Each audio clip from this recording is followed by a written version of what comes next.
थोड़ा सा बेटी के लिए जो देना चाहे वो दे दीजिए। चाहिए तो आपको ही है, हम बेटी दे रहे हैं भाई, अपनी पाली पोसी इतनी बड़ी, इतना अपना सब कुछ तन मन धन उस पे लगा दिया, वो अगर हम आपको दे रहे हैं तो उससे बड़ा धन हम आपको क्या दे। लेकिन उसके बावजूद भी मांगा जाता है।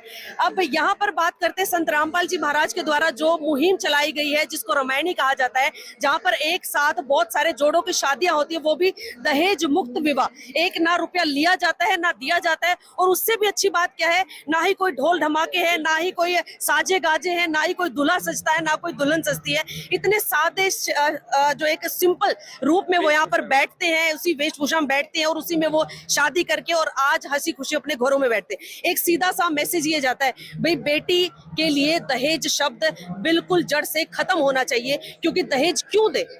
जब हम अपनी बेटी आपको पढ़ा लिखा कर पाल पोस कर दे रहे हैं तो दहेज क्यों दे?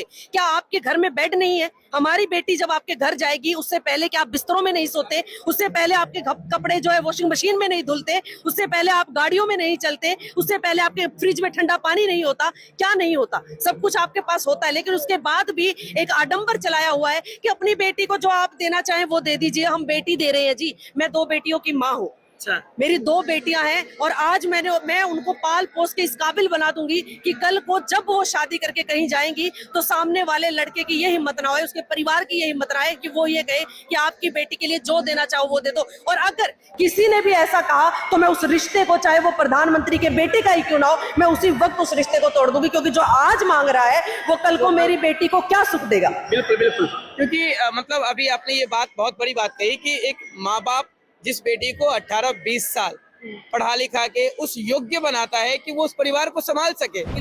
एक मिनट के लिए भी, 10 मिनट तक भी घर ना पहुंचे ना तो कलेजा निकलकर हाथ में आ जाता है कि बच्चा कहाँ रह गया। और उसके बावजूद हम अपनी पाली पोसी बेटी को किसी पराये घर में दे रहे हैं, किसी पराये परिवार को सौंप रहे हैं। हमें ये भी नहीं पता वो उसको बेटी मानेंगे, बहू मानेंगे, उसको पूरी जिंदगी सुख देंगे, दुख देंगे, वो कितने समय तक जिंदा रहेगी और कब उसको दहेज के लिए जला दिया जाएगा, मार दिया जाएगा। उससे बड़ा खौफ कुछ नहीं हो सकता एक माँ बाप के लिए। लेकिन संत रामपाल जी महाराज के जैसे जो मुहिम चलाते हैं और इस तरह के अगर समाज में मैसेज जाते हैं कि दहेज ना लीजिए ना दीजिए, उसके बावजूद भी देखिए आपकी बेटी कितनी सुखी रहेगी। आपके घर में जो बहू आएगी वो आपको माँ बाप ही मानेगी, वो आपके ससुराल नहीं उस घर को घर मानेगी। तो कितना आनंद आता है। और अगर ऐसा ही संदेश समाज में जाए और अगर ऐसे ही लोग इस संदेश को अपनाएं तो ना कभी बेटी भ्रूण हत्या के लिए शिकार होगी, ना ही कभी बेटी जलेगी, ना ही कभी उसको जहर दिया जाएगा और ना ही कभी उसको मार करके आत्महत्या दिखाया जाएगा।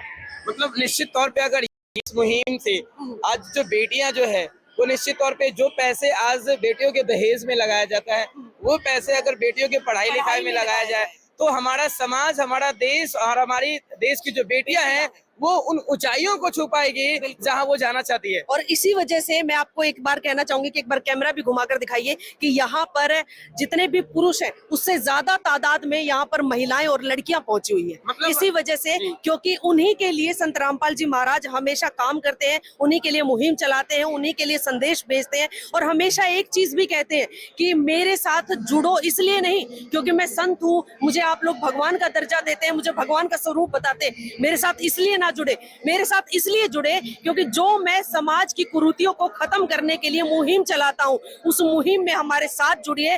जो मेरा संदेश है, जो मेरे भाव है, वो भाव आप लोगों तक पहुंचाइए, वो संदेश आप लोगों तक पहुंचाइए। सिर्फ इसलिए हमारे साथ जुड़िए, इसलिए नहीं क्योंकि आप लोग मुझे भगवान का दर्जा देते हैं और मैं अपने आप को भगवान समझने लग जाऊं। ये बात संत रामपाल जी महाराज हमेशा बोलते हैं, जो कि मुझे पर्सनली एक पत्रकार होने अच्छी लगती है।